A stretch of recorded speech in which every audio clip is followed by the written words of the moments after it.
So'z yodlashni oson yo'li bormi? O'rgating ustoz deb juda ham ko'p o'zim o'quvchilarim ham so'raydi. Ya'ni ko'p o'quvchilar bitta daftar oladi, bir tomoniga misol uchun o'zbekchasini, bir tomoniga qaysi tilni o'rganib turgan bo'lsa, o'sha til so'zlarini yozib yodlaydi. Bunda ham baribir vaqti ketadi insonning. Ba'zi birlar kartochkaga bir tomoniga o'zbekcha, bir tomoniga misol uchun turkcha yoki inglizcha yoki ruscha so'zlarni yozadi-da, shunaqa qilib yodlaydi. Bunda olib qaraydigan bo'lsangiz, siz qanaqa qilib so'z yodlamoqchi bo'lsangiz ham baribir vaqt sarflaysiz, kuch sarflaysiz, mehnat sarflaysiz. Hech qanaqangi bir oson yo'li yo'q so'z yodlashda. Lekin xoslarga aytib bermoqchi bo'lgan usul 100% samara beradi. Bu nemis olimi Hermann Ebbinghaus tomonidan 100% tasdiqlangan usul. Bunda nima qilasiz?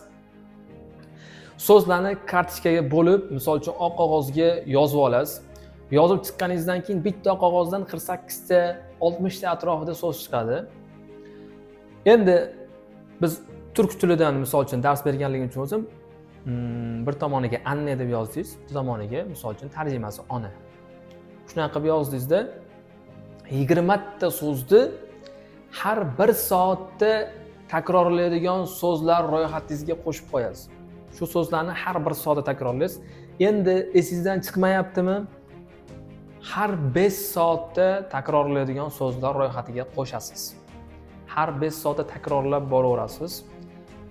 Bunda ham mustahkamlashib boradi. Endi nima qilasiz?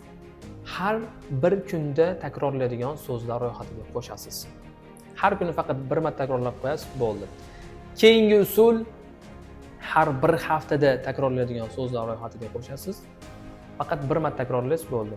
Endi har bir oyda takrorlaydigan so'zlar ro'yxatiga qo'shasiz. Endi misol uchun shuni o'rtasida mabodo bitta ikkitasi meni esimdan chiqib qolsa-chi deydigan bo'lsangiz, misol uchun bir haftada bir marta takrorlab turganingizda anne degan so'z esingizdan chiqib qoldi.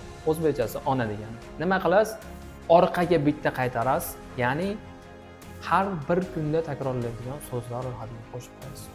Misol uchun har bir kunda takrorlanib turganingizda o'sha so'z esingizdan chiqib qoldi, nima qilasiz? Uni bitta oldingi qatorga har 5 soatda takrorlaydigan so'zlar ro'yxatiga qo'shib qo'yasiz. Ya'ni shu 5 tali tizim bo'yicha ketadigan bo'lsangiz, o'z-o'zidan so'zlar miyada juda ham mustahkam joy oladi va aktiv lug'atga chiqadi. Passiv emas, aktiv. Shunda juda ham katta foydani ko'rasiz, sezasiz. Faqat bunga ozgina mehnat sarflaysiz, bo'ldi. Siz shu usulni 1 oy qilib ko'ring va samarasini o'zingiz kommentariyalarda qanday natijaga erishganingizni yozib qoldirasiz. Video qiziqarli bo'lgan bo'lsa, albatta like bosib qo'ying va meni yo'qotib qo'ymaslik uchun obuna bo'lib qo'yishni unutmang.